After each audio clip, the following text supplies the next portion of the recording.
Welcome to the E-commerce Badassery Podcast, the place for scrappy entrepreneurs who want to learn actionable steps and strategies to grow the traffic, sales, and profit in your e-commerce business.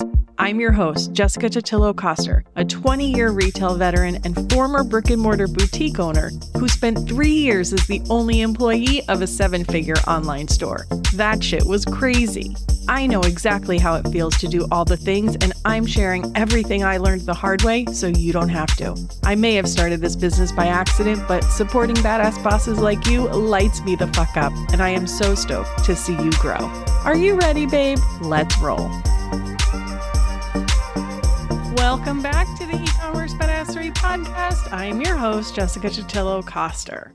If you've been hanging with me for a while, you know I have a love-hate relationship with using big brands as marketing inspiration. Mostly because the campaigns these brands create cost a shit ton of money and have a huge team of people behind them. And also because they have an insanely large customer base that even with the smallest percentage uptick in performance, that can lead to huge dollar amounts. But that doesn't mean there isn't anything we can learn from them. I think the important thing is that we're smart about cherry picking the things that translate well to small brands, are reasonable for us to execute, and that truly do have the power to make a measurable difference in our bottom line versus chasing things that sound cool but likely won't make enough of an impact with our traffic and customer numbers. All that rambling to say, I came across an article from Marketing Dive where they covered the best brand campaigns so far in 2026. And it wasn't just, in our opinion, these were the best, but the success of these campaigns were clearly tied back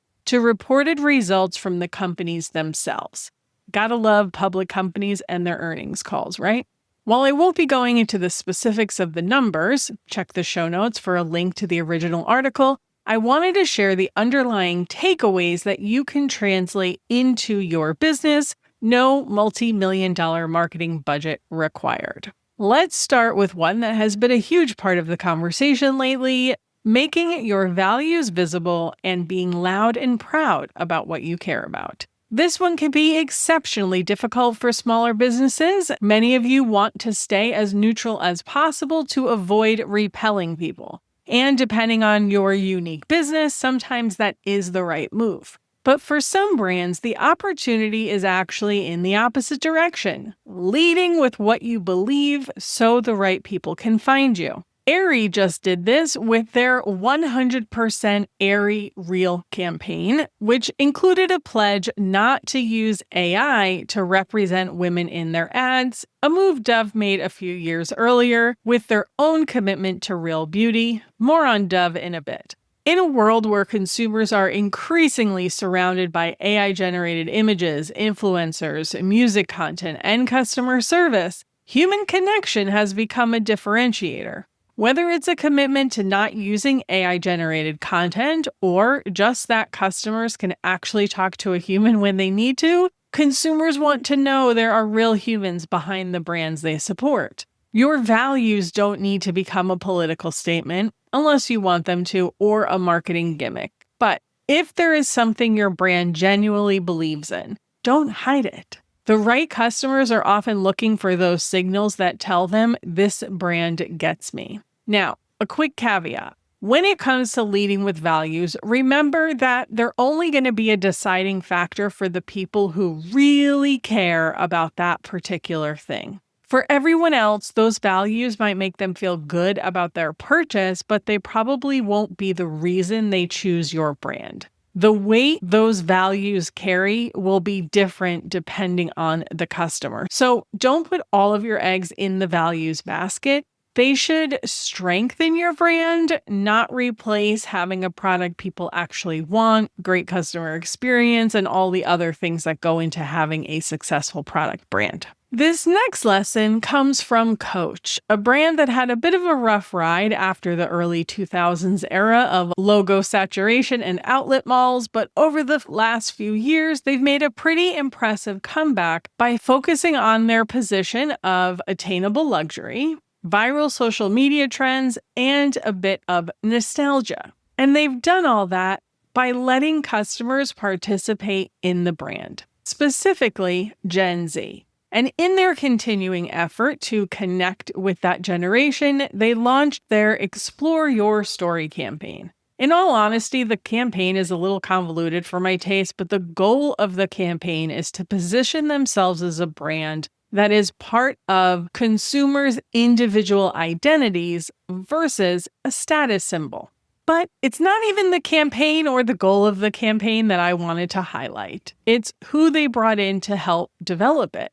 Actual Gen Z customers. They talked directly to their target audience and co-created the campaign with them. Bringing your customers into the process is one of the most powerful things you can do as a marketer to build loyalty and long-term relationships. That can be as simple as showing them behind the scenes of a new product you're creating, having them vote on certain variants like color, scents, or just giving them an opportunity to share their feedback. So, as we're moving into Q4, think about how you can use some of those tactics to bring your customer in and make them feel like they're a part of your brand so they're more likely to buy from you versus your competitor. Speaking of collaboration, let's talk about working with influencers, creators, or brand ambassadors. One of the things you'll hear me say all the time is to create deeper relationships with fewer people and give them as much creative freedom as possible. Expedia did exactly that back in April when it partnered with iShowSpeed, a creator with 150 million followers who named the brand his official travel partner. The activation included a 12-hour live stream, a branded hub, and a sweepstakes with an extended campaign later on in June. The live stream, which followed this creator as he traveled across 5 countries in a single day, spurred surges in search demand for the island destinations the creator visited. And this is a format he's done before, at least according to his Wikipedia, because as an elder millennial, I had no idea who this person was until I read about this collaboration. Whether it was Expedia's idea or his, I'm confident one of the reasons this worked so well is because it was a format his audience was already familiar with, so it likely didn't feel like a brand placement. The entire point of working with content creators and influencers is to tap into the audience they have built. And the best way to make sure the content they create for you resonates with their audience is to let them naturally work your product into the content their audience has come to expect from them. That's what makes it feel authentic and genuine. A creator on TikTok was recently talking about this too. The more creative freedom he's given, the better that campaign will perform. Because if it's too out of the ordinary for his personal brand, not only does it not get the same reach as his typical content, but it doesn't connect as well with the audience either, and it just doesn't perform as well on the back end for the brand in terms of traffic and conversion. All right, so let's take a little bit of a left turn and talk about why you should admit when you've made a mistake, own it, and respond to it. The example in the article revolved around Burger King and their latest campaign, There's a New King in Town, and it's you. The goal is to move away from their king mascot, which a lot of people apparently didn't like, and put the focus back on their customers. More than just the king, though, the campaign they created really focused on how the quality of fast food in general has fallen off, including themselves, and what they're doing about it. Eric Brandholtz of Beard Brand had done this as well in the past. I'm pretty sure I talked about it at some point on the podcast. I feel like it was related to packaging or something. I don't remember all the details, but he is a great example of just documenting the experience of being a brand owner on the internet. EOS also did this recently. There were a lot of customers on social media complaining about the pump on their body lotion. I actually use one of their body lotions because it smells so frigging good. It's the coconut water one. My mom got it for me for Christmas, and I'm just like obsessed with the smell. Anyway, I will admit the pump on it sucks. And there's all these people on social media showing themselves cutting open the packaging so they could scoop out what was left and how it was almost half the bottle was still in there when the pump stopped working. Well, they paid attention and they've recently switched to a traditional squeeze bottle top. Now, this is not to say you should take every criticism to heart or constantly be trying to respond to every negative piece of feedback you receive. One-off complaints usually have little to do with you, and you need to just let them roll off your back. But if you're getting a similar response from multiple customers about something, it might be time to make a change. Even if you can't win them all back, the mere act of owning your mistake and showing people you're trying to do better will make people want to choose you. I've always found just admitting when you fuck up to be the easiest option, because once you admit the fault, what are people going to do? Like continue to berate you for it? They're not. And if they do, that's a them problem, not a you problem. And that transparency doesn't just come from shouting your screw-ups from the rooftops. Once you figured out how to fix it, it also includes sharing the very information that got you there. So this next lesson is don't sanitize customer feedback. Post the good, the bad, and the ugly. Dove recently did a campaign called Real Reviews, where it took the first 50 Reddit reviews of one of their products and turned it into ad creative, regardless of what it said. And if you know anything about the people on Reddit, they are, let's call them honest. A representative of Dove said, "We took a shot because we have a lot of confidence in the product itself. We're not going to please everyone, but we will hopefully please a majority of people." And after reading through the reviews, I'll link them in the show notes if you want to check them out, they were right. Most people did seem to love the product. There were a handful of negative comments too, mostly centered around the fragrance. Some people felt the scent was too powerful or they just didn't like it. Of course, there were just as many, if not more people who loved the smell. But regardless of the sentiment of the review, it gave potential customers the information they needed to make a buying decision.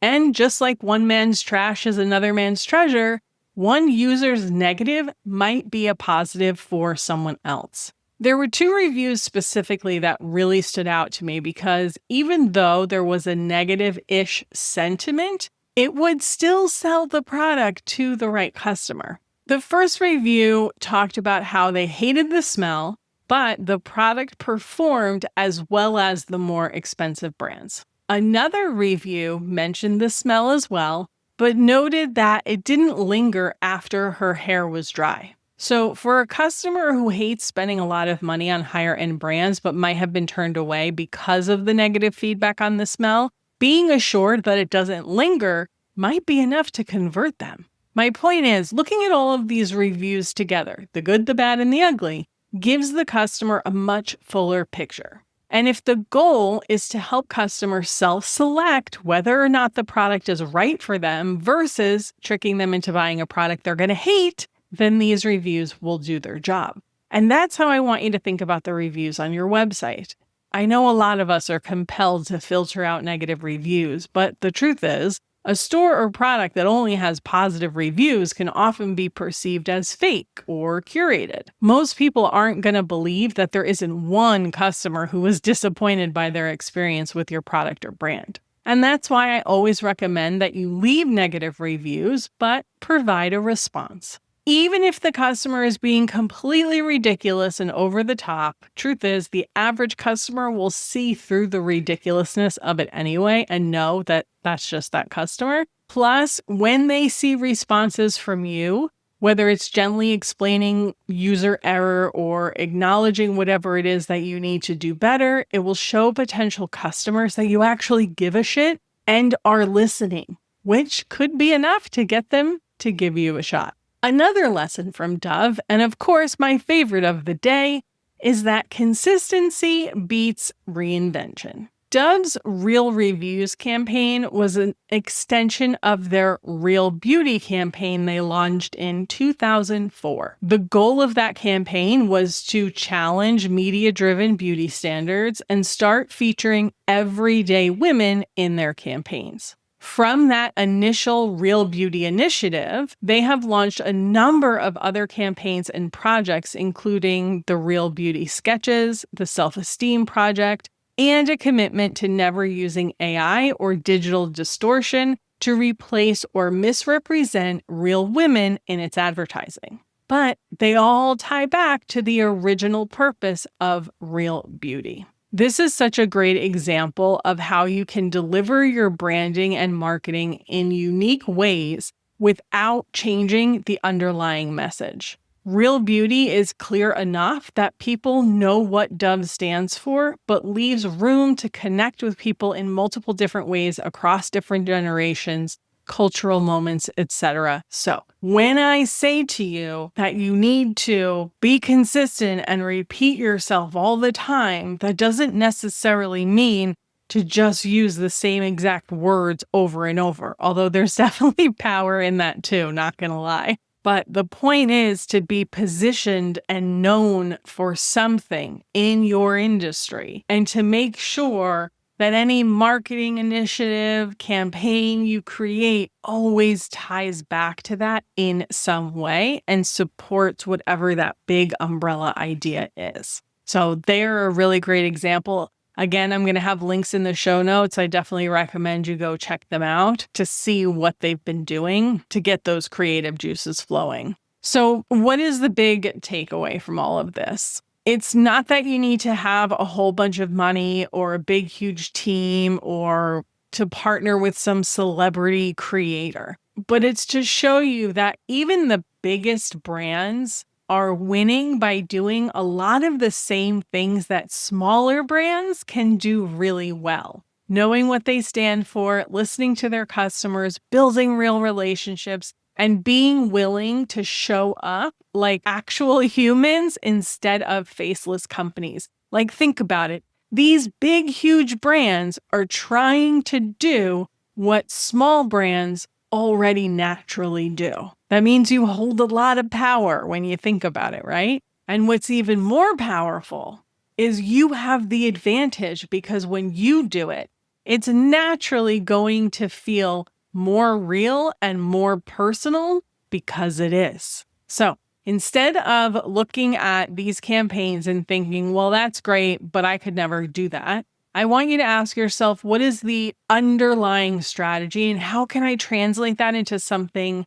that makes sense for my brand, my products, my customers, my bandwidth, my resources? Because there's always something that you can take away and incorporate into your own strategy. And ultimately, this just proves that the brands that win aren't always the brands that are doing the most. It's the ones that are doing the things that matter most and doing them consistently. Sound familiar?